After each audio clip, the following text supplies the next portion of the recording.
చూసుకోండి.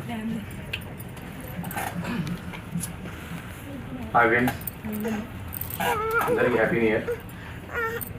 నేను ఒక 2-3 హ్యాపీ న్యూస్, ఒక 2 థియేటర్ మూవీ చేశాను, రిలీజ్ కాలేదు. ఈలోపు నాకు సమీర్ పరిచయం కదా. సమీర్కి నాకు ఉన్న రిలేషన్షిప్ ఒక 3 years అయింది, కానీ అంతకన్నా ఎక్కువ క్లోజ్ అయిపోయాము మేము. ఇక్కడన్నా సమీరు నేను వేరు మిర్యాలగూడలో ఇద్దరం ఎప్పుడు ఉదయం చేసి సాయంత్రం కలిసి తిరుగుతుంటాం. మాకు అడ్డా ఉన్నది. సో సమీర్ చెప్పడం వల్ల నేను చిన్న క్యారెక్టర్ అయినా ఆలోచించకుండా వచ్చేసిన. ఎందుకంటే నాకు యాక్టింగ్ అంటే చాలా ఇష్టం. చిన్నదా పెద్దదా చూడకుండా వచ్చేసాను.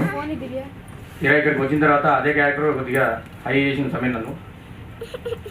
సో ఈ ద లవ్ అనేది ఇలాగే చాలా సక్సెస్ కావాలని సమీర్ ఇంకా దీనికంటే ఇంకెక్కువ పెద్ద పెద్ద సినిమాలు తీసి చాలా పై స్థాయికి ఎదగాలని మనసారా కోరుకుంటున్నాను.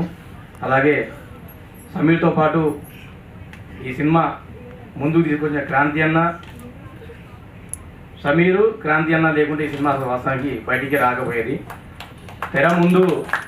తెర పైన మన అనిల్ ప్లస్ బుజ్జి హీరో, కానీ తెర వెనుక ఉన్నది మాత్రం మన సమీరు క్రాంతి అన్న మాత్రం రియల్ హీరోస్.